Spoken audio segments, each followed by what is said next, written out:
Hello, my name is Lisa, and today I will be sharing my story. I was born and raised in Santa Rosa, California. I grew up in a household with my grandmother as my caregiver, with my mom and other family members. So I grew up in a household that was really full. My grandmother was the caregiver for some of my cousins, for my sister and myself. I had two aunts that were also close in age. One of my aunts was 11 months older than me, and then I had another aunt that was 4 years younger than me. So we basically grew up in a household with kids that were like stair steps in age. A lot of chaos, busy household. My grandmother did the best she could with what she had, and I love her with all of my heart. We knew she loved us, but she just wasn't like a very affectionate person. In that household, my grandmother had a boyfriend, and he was the first person that I remember sexually abusing me. It was inappropriate touches. I was probably about like 6 or 7. I was told not to tell, and so I didn't. I was very scared. I was told that I would be in trouble, and I believed that. And that's one thing that I didn't want. I didn't want to be in trouble with my grandma. So I just kept that secret. A few years after that, my mom ended up meeting this man and dating this man who lived about 3 houses up the street from my grandmother in the neighborhood that I grew up in.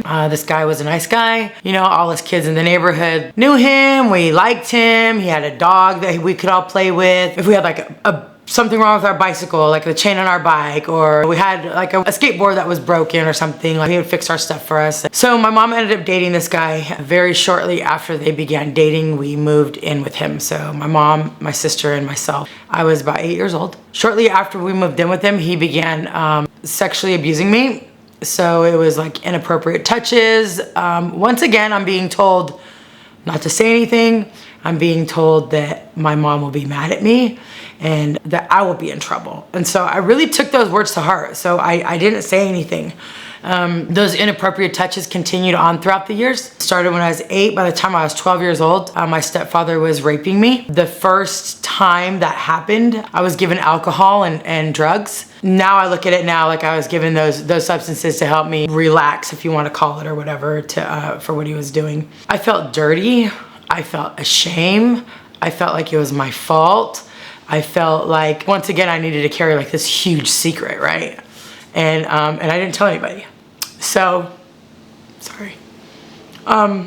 This abuse continued all throughout my teenage years. So what he would do is, if I wanted school clothes or needed school clothes, if I wanted something to eat, if I wanted to go hang out with friends, if I wanted to play a sport in school, which I loved playing sports. Like when I got to high school, playing sports was like my outlet, and I loved softball, and I was like starting pitcher, and so I really got into that sport. But in the backgrounds, you know, there was things that I had to do at home sexually in order for me to even be able to leave the house or to participate in sports or school dances or anything like that.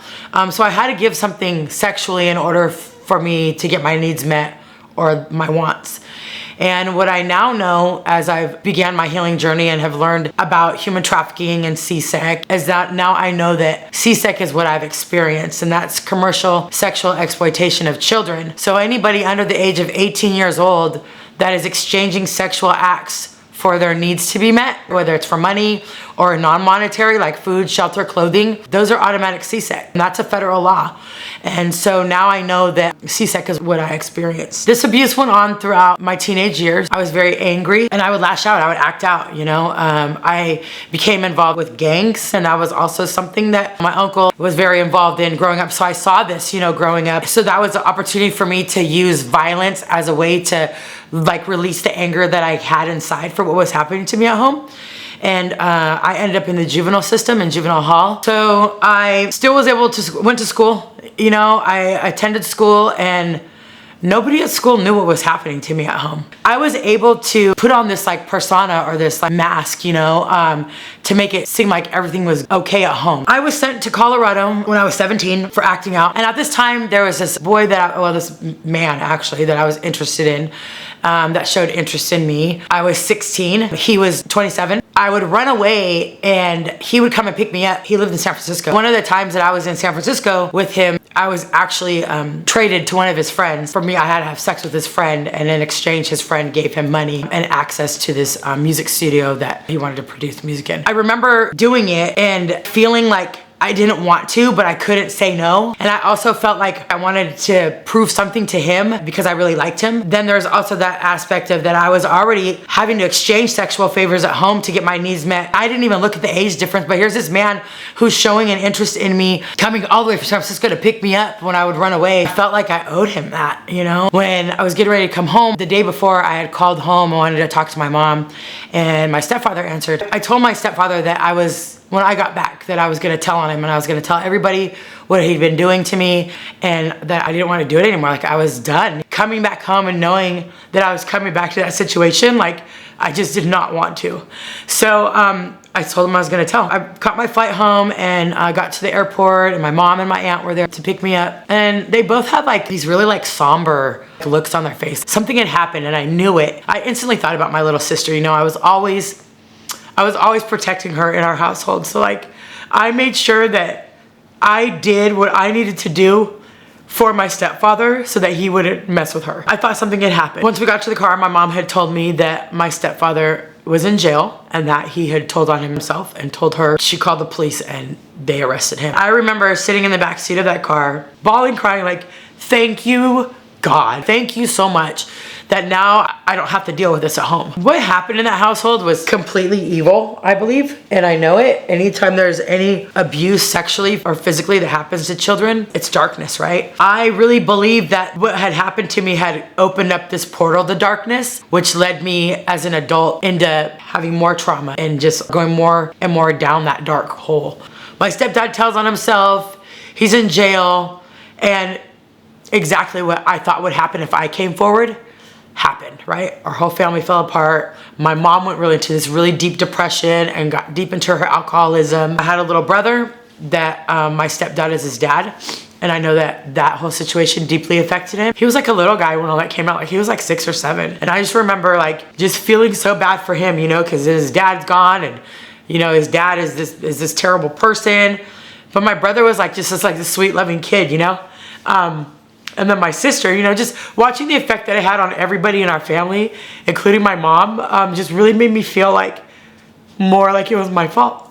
I really dove more into my alcoholism and my drug use, you know. Just wanted to stay numb. 2 weeks after my 18th birthday, I meet this guy who's just like, to me, he was like beautiful, right? And I'm 18 and he was like 25, and he was willing to talk to me because I was of age, but he had just paroled from prison. And for me, that was what I thought a protector looked like, was somebody who, like a gang member, went to prison, looked like this hard dude that nobody wanted to mess with. I really was like a magnet to him because I felt like he was going to be that person that was gonna protect me and love me and give me all the things that like I needed or was looking for as a child. We fell madly in love with each other. We were also like using drugs together, which caused for a super toxic relationship. There was a lot of domestic violence in that relationship, but in that relationship we had 3 beautiful children. Our 3rd child is maybe like 2 months old. He was always like constantly like cheating on me too. Once again, I'm feeling like I'm not good enough, and you know, why is he searching outside other places to get his needs met when I'm here? Once again, I'm not feeling worthy. I told him that I was gonna leave him and that I didn't want to be with him anymore. I left and I took my children with me, and I went to my sister's house. He had come to my sister's house and told me and the kids that we needed to come back home. I didn't want to, but I went back. We walked in the front door. I remember being really terrified to even walk into that house. Like, I wanted to run so bad, but I had my kids, you know? As soon as we walked in the door, he shut the door behind me. The kids went into the living room and the baby was in our car seat, and he just put the car seat down and he just started like beating me. I remember running through the house, trying to get away from him. He pulled the phone out of the wall and just continued to beat me in front of my children and choking me out until I was trying to fight, and I just felt my body like starting to give in. And he kept telling me like, I'm gonna kill you. I'm gonna kill you. I was like screaming. I remember like my kids in the background, like just hearing them scream. They were terrified. There was a knock on the door. It was the police. The neighbor had heard me screaming and called the police. If that call hadn't been made, like I might not be here today to even talk about that situation. I went to the hospital and he ended up doing 5 years in prison for domestic violence. So I started working at Motel 6 and I still had like this black eye from the beating that my kid's dad had given me. I used to like cover it up with makeup to cover up the bruises that I would have all the time. So this guy comes in, he came in, wanted to get a room. We ended up talking. So he asked for my number. He had told me before he left, he said, you know, that black eye, you know, that you have, he's like, you don't deserve that. And nobody had ever told me that. When we had talked the next day, I was just like immediately intrigued because once again, here's this man who's out of prison, who's tatted up, who's part of this prison gang, and he wanted to protect me. He told me that. He's like, hey, like, just give me a chance. I just want to be with you. Just let me show you what it's like to be treated like a queen. I promise I won't ever put my hands on you. And even though I had like this black eye, he told me I was beautiful. Basically told me things that like I hadn't heard in years. My spirit needed to hear those things because I was beat up and broke down spiritually. We ended up getting together and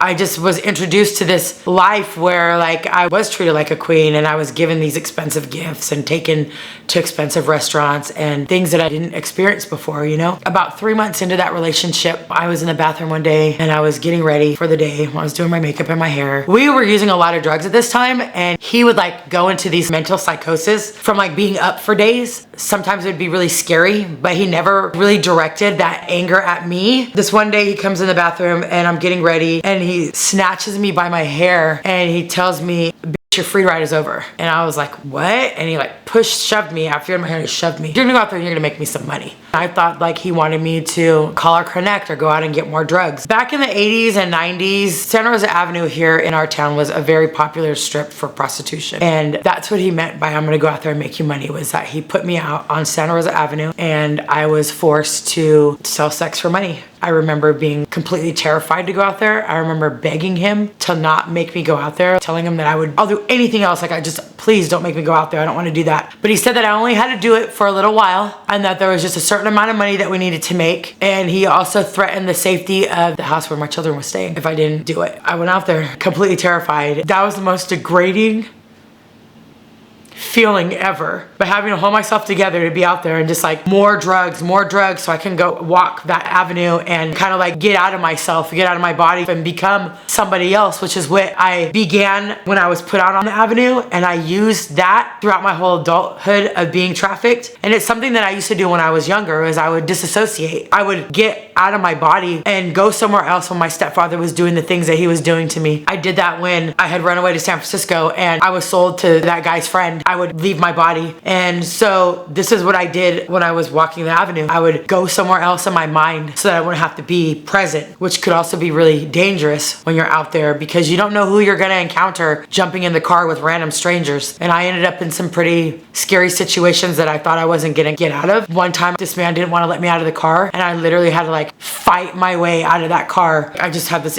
strength that allowed me to break free. And so those were regular things that would happen out there, you know, or to be raped and not given any money, or to be robbed. And then after being robbed, being scared because you have to go back out there and make up that money that you were robbed for, because I had to come back with a certain amount of money every night. He was a parolee at large for violating his parole. That's how he ended up getting arrested. I was with him when he was arrested. We had a large amount of drugs on us also. And I remember being in the car when the police got behind us and he was like, baby, you know, I'm gonna go to jail. You know, I have this warrant. I need you to take these for me because they're gonna find it and I'm gonna get more time if I get caught with these drugs. At that point, I had like these misdemeanor charges, but I hadn't had any like felony charges as an adult, and I was 25. I was like trying to be loyal, even though like, I did have to do those terrible things for him. Because of that grooming that happened in the very beginning of our relationship, I felt like I loved him. So I took those drugs for him and I ended up getting arrested and took those charges for him. And so that's how I received my first felony charge. I ended up in jail. I was there for a while.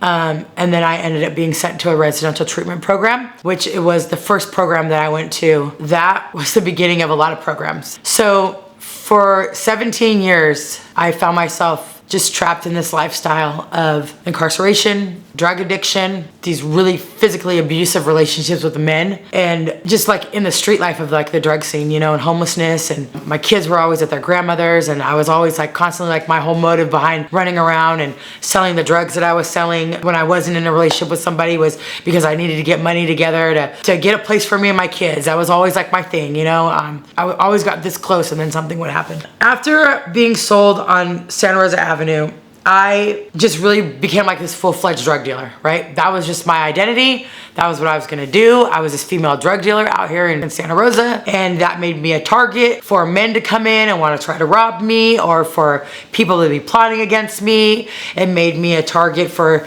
you know, the guys that don't have the motivation or the drive to go out there and get their own money to kind of like leech off of me. I remember this friend of mine, she had this boyfriend who was like an obvious pimp that was trying to recruit me. And I remember I went over to her house and talked with him, and he was literally trying to recruit me to, you know, to work for him. And I remember like sitting there in that living room, like furious. Like, no, I would never do that. Like, how dare you even ask me? I had already been maintaining my livelihood through selling drugs. So I was like, you're disgusting, bye, you know, and I left. I was so mad, and because it was like really triggering to me, because being out on that avenue is not anything that I ever thought that I would be. As a child, I didn't say, oh, I want to grow up and be sold on Santa Rosa Avenue. At that point, I felt that my life of being sold was over, and it was actually just the beginning. I ended up meeting this guy who was a rapper out of San Francisco. He would come out here. There was this music studio here in Santa Rosa that he would come to. I would meet him at the studio and hang out with him, and we were dating. And he knew this guy who was this well-known pimp that used to come from out of town to come to the studio and hang out. And this guy used to come, and he would have a couple of the girls that worked for him right along with him. I'm doing more drugs than I'm selling drugs, so I'm like desperate for money. I'm just not in a good place. And I see this man coming in with these like beautiful women. They're dressed really nicely. I could tell that they're very well taken care of. So at that point, when I was propositioned to work for him, I was basically sold from that rapper that I was dating to this pimp. I was trafficked through him for a while. When I wanted to leave, I couldn't. I actually ended up getting arrested because I had a warrant, which actually saved me from that situation. And you know, that street life and those drugs just always called me back. So I jumped back into that scene, and I had ended up in a relationship once again with another man who was very violent, physically abusive. His drug of choice was heroin, and that opened up a door to a whole nother darkness that I had never experienced. The magnitude of terror, the magnitude of psychological abuse, physical abuse was like so deep. I would literally run from this man whenever I had a chance, and he would always find me. I didn't have any safe places to run to. So I was run to these trap houses where, you know, people would tell him where I was, and here he'd come busting through the door and dragging me out by my hair. I could never get away from him. There was times when I would walk the streets at night running from him, or, you know, hiding from him, and I could literally hear him like in the distance. Lisa, I'm gonna find you and you're gonna get it. And I was just like terrified. So I had met this girl online and we became cool, you know. I was like desperate. And so I remember reaching out and saying, hey, you know, like I needed to get out of Santa Rosa because this man's gonna kill me. And she's like, oh, well, you know, come on out here to where we are. And so her boyfriend ended up calling me, and yeah, don't worry, like we'll come get you. You know, you can come stay with us. She was doing modeling out there, she told me. And she's like, you can come out here and model with me. I'm making good money, all this great stuff, right? So I was like, yeah, come, you know, come get me. So she didn't come, he came alone to pick me up. The whole ride to Oakland, you know, I was talking about all this money that I was gonna be making and just how great it was. And don't worry, like I'm out of Santa Rosa. Like this guy's not gonna find me. And I did do some modeling. I modeled for an online urban men's magazine. I thought I was gonna be doing clothing, but it was lingerie. I did some other modeling gigs, and some things had happened back home with my children, and I needed to come back. And I was told that I couldn't leave until I paid off this debt. So I acquired this debt. They had been keeping tabs on the rent for the room that I stayed in, the food that I ate, the photo shoots that he had paid for. I was told that I needed to pay that money back in order for me to leave. Once I paid it back, then I would be free to go. And once again, find myself in this situation where I'm like, okay, I need to get back to my kids, you know? It was a serious situation. I needed to get back to my kids. And I was like, okay, I'm just gonna do this one last time. I didn't have a choice. That's the only way that I could leave. There were ads that were posted with the modeling pictures that I had took, thinking that those pictures were used for like my modeling portfolio.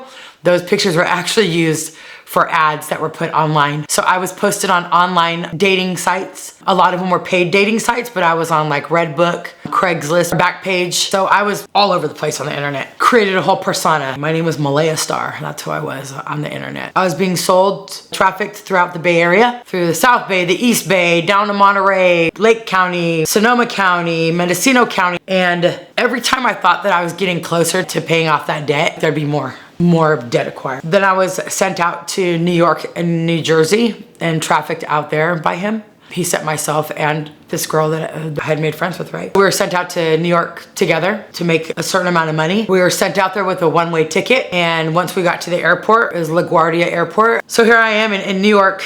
We're at the airport, and we were told that we don't even have a motel room to stay in. So we end up sleeping on the floor of the airport, and this person that worked at the airport, this man, had come up to us and he's like, hey, are you girls all right? I need help. And we're like, yeah, like we just got a flight out here and we don't have anywhere to stay. He's like, oh, well, come on back to my house with me. And so we're like so desperate because we don't know anybody out there. We go back to his house, and he's like lives in the Bronx and like the straight projects. And we spend the night at this house, right? And we slept in the living room. But I had experienced so much PTSD at this point and so much trauma that like I couldn't sleep. And I remember hearing this banging noise coming from, it seemed like it wasn't a banging noise. It was like, it sounded like a shotgun, like and I just kept hearing this noise. We're both laying on this pallet on the floor. I'm asking this girl that I was sent over there with the mall, is that a gun? Is that a gun? And I was like, oh my God, is this guy gonna kill us, you know? And so I like gather up the courage to like army crawl on the floor because his room door was open to kind of like peek in and see, and he was like in there like knocked out sleep, and I was like, where is this noise coming from? Anyways, it ended up being like something in the pipes because the building was old. Oh, thank God. But like in that moment, like it was so scary, you know? Once again, like coming from trauma, any little noise or something that just seemed off, like I was like super paranoid. The next day we ended up getting a room because he was controlling our ads from here in the Bay Area. He was setting up our ads in New York. And so we ended up being out there, you know, and we're out there for 2 weeks. 2 weeks. And all I wanted to do was just come home. I just wanted to come home. I just wanted to be with my babies. How much money do you think that you made that guy?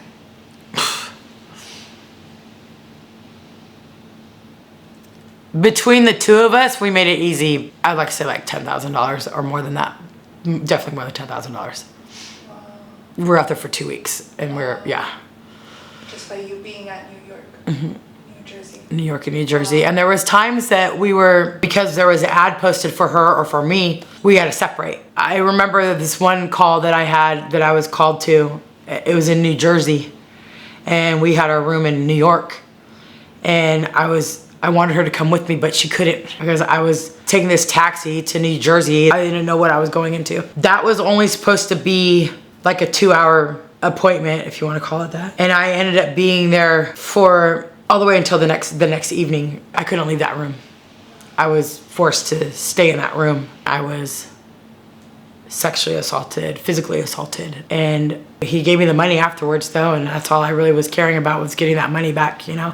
Because I needed to come back with something. So I end up getting back here to Santa Rosa, back with my kids, trying to take care of my situation with, you know, my criminal situation, because I was always on the run. I always had a warrant. I think I have like 17 booking pictures with the Sonoma County main adult detention facility, and I've done like 5 residential treatment programs. Fast forward a little bit, it's 2014. I'm living out on the coast. I had a housing out there with my youngest daughter. My oldest daughter was already old enough to not be in the house anymore, and so as soon as she turned 18, she left, and I don't blame her, you know? And then my son, at this point, was incarcerated. He was incarcerated at 16 and didn't come home until he was 19. So I just had my youngest daughter with me, and she ended up getting into some trouble and ended up in the juvenile system, and I was out there alone. I did have a job out there. I was a bartender at this really fancy restaurant and suite. They had like these suites that like overlook the ocean views. It was a really beautiful place. I was introduced to this man who was a part of this cartel out of Modesto. I met him through a mutual acquaintance. I was introduced introduced to him because this person told him about me and he wanted to give me an opportunity to make money. The deal was I would work for him Monday through Friday. My work hours would be 9 a.m. to 3 p.m. and I was giving large amounts of methamphetamine, and I was given locations that I was to distribute that to, and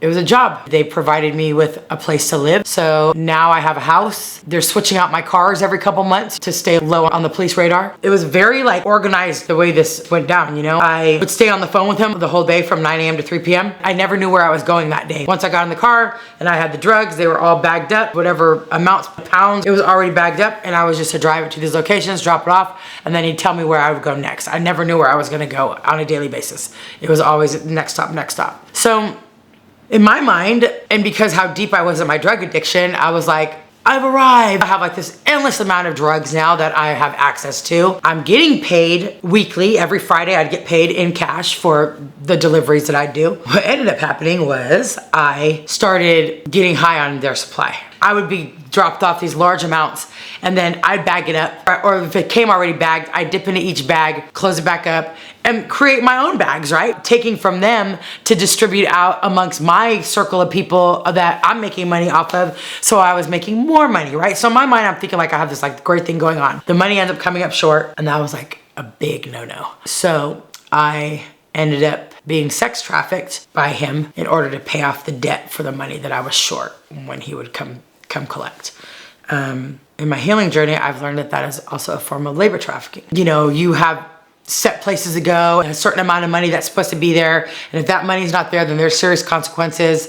That is a form of labor trafficking. So I'm being labor trafficked and sex trafficked by this cartel. In 2016, I was arrested with a large amount of drugs on me. Their drugs. I took those charges. One of the things that he did do though was that he did put up the money for me to have a private attorney, which is actually what saved me from going to prison. So once again, I end up in the county jail. I was already like in my early 40s. My oldest daughter was pregnant with my granddaughter.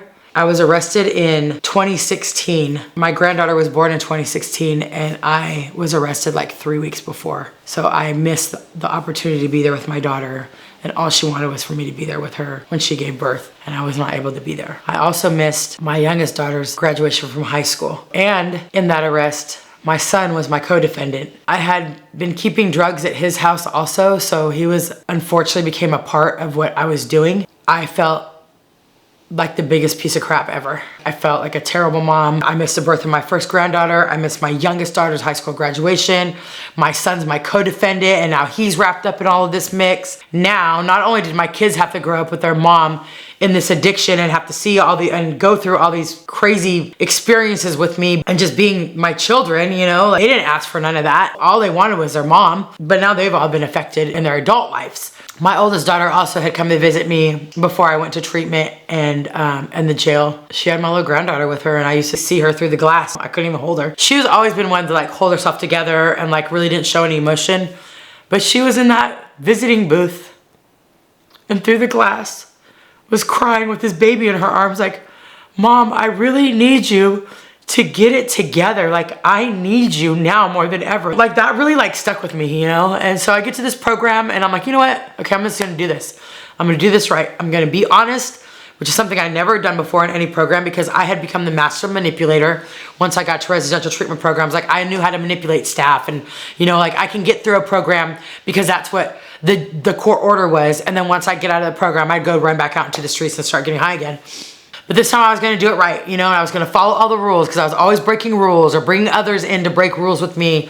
And so this time I did it different. I started wanting to interact and talk, like be around like the women in the program that were actually doing the work, that were following the rules. And like, that was something different for me. I opened up to my counselor about the sexual abuse from my stepfather. I never talked about exchanging sex for any of my needs to be met. I never talked about that. I never talked about being sold on the street. I never talked about being sold through the internet or being trafficked by this cartel. I didn't talk about any of that. I talked about my child abuse, the sexual molestation, and just kind of kept it at that, you know? I just started like kind of coming out of my shell and feeling better about myself because, you know, I don't have any substances in my body. I'm in this place where they're teaching me these tools on how to deal with like these feelings that are coming up so that I don't have to use behind those feelings. So I'm getting visits from my grandchildren. Every weekend they would come to see me at the program. My kids were coming around, you know. I was like really feeling supported. So I really dove in deep and I let go of the boyfriend that I had.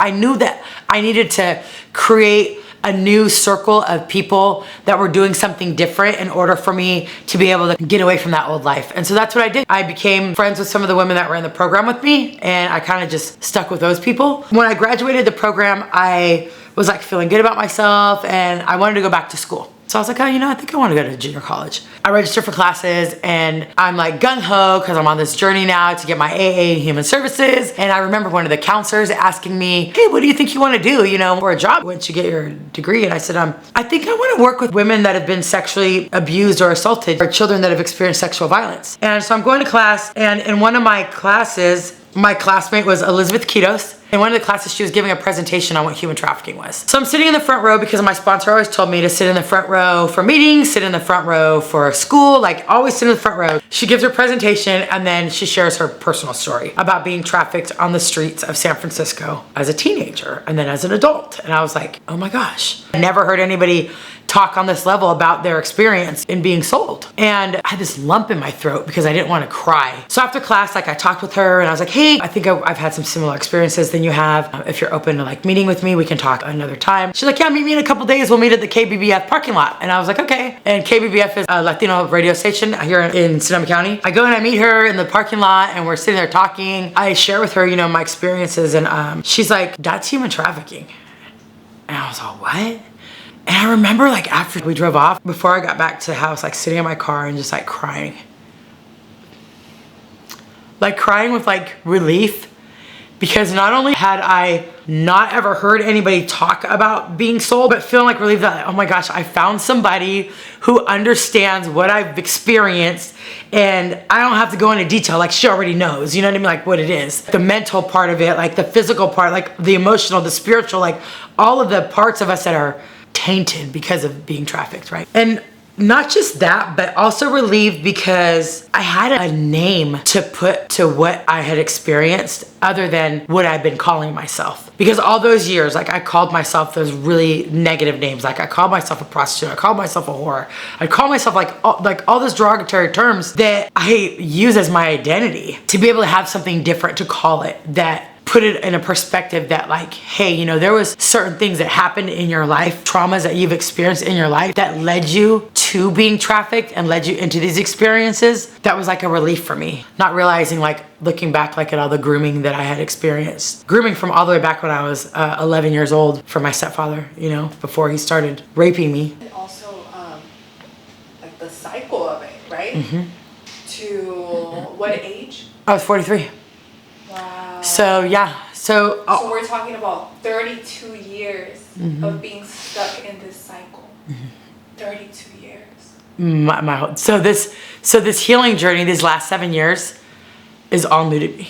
Like it's all new to me. But it's been beautiful, you know, because I was able to find somebody to help me identify what I experienced. And help me push through like my guilt and shame and share my story. She's like, will you be willing to share your story with me on this panel? Or, you know, there's a JC panel, and would you be willing to do this? And so like just creating these opportunities for me to share my story and being there with me to share her story as well, like gave me the strength for me to continue to share my story and find my voice. We co-founded Redemption House of the Bay Area in 2018 to spread awareness and share our stories and educate, you know, about the red flags and what different ways that trafficking looks like has become one of my purposes, I believe. Today, I am the lead human trafficking caseworker for a organization here in Sonoma County. It's Sonoma County's Rape Crisis Center. We are the only sexual assault focused center in Sonoma County. I also sit on the Sonoma County Human Trafficking Task Force. To be a part of the task force has been a big 360 for me as well, because at one point I was like on the other end of the law, and here I am now working with law enforcement. Just goes to show that like anything's possible, you know, with God, anything's possible. We have seen this trend on social media and just culture in general, where women glamorize and encourage young girls to make money by prostitution, escorting, stripping. Coming from your real life experience, what word do you have for those who may be intrigued by that lifestyle? Don't do it.